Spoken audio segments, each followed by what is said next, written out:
नमस्कार, एबी मराठीमध्ये आपलं स्वागत आहे. महानदी काठी मी पिराची कुरवली आणि पटवर्धन कुरवली यांना जोडणारा जो बंधारा आहे तिथं उभा आहे आणि जो वीर धरणामधून गेल्या 2-3 दिवसापासून विसर्ग सोडण्यात येत होता ते पाणी जे आहे ते बंधाऱ्यामधून पडताना आपल्याला त्या ठिकाणी दिसत आहे. आपण जर या ठिकाणी बघितलं तर पिराची कुरवलीच्या बंधाऱ्याच्या जो कोल्हापूर पद्धतीचा बंधारा आहे त्या बंधाऱ्यातून हे पाणी पडतानाचं दृश्य आपण बघतो आहे. भीमा नदी जी आहे ती कोरडी पडलेली होती आणि त्यामुळं नदीला पाणी कधी येणार याकडे सर्वांचं लक्ष लागून राहिलेलं होतं. मात्र पाऊस घाटमाथ्यावरती झाला, मात्र पंढरपूर तालुक्यामध्ये कुठेही मोठा पाऊस झालेला नव्हता आणि त्यामुळं सिंचनाचा प्रश्न निर्माण झाला होता.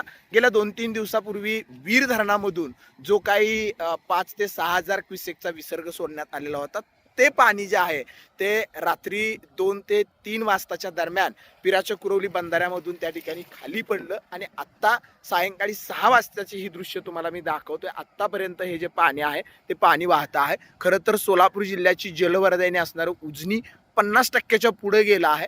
अजूनही प्रतीक्षा आहे की उजनी नेमकं 100% कधी भरतं, कारण घाटमाथ्यावरच्या पावसानं विश्रांती घेतलेली आहे.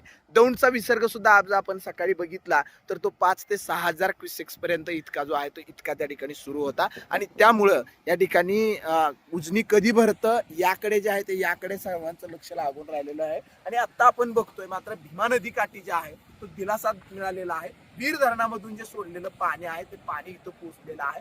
सुरळीत वीज पुरवठा झाला तर जी उभी पिकं आहेत शेतकऱ्यांची ती मात्र वाचणार आहेत. रोज एबी मराठीवरती उजनीच्या अपडेट मी देतच असतो आपल्याला.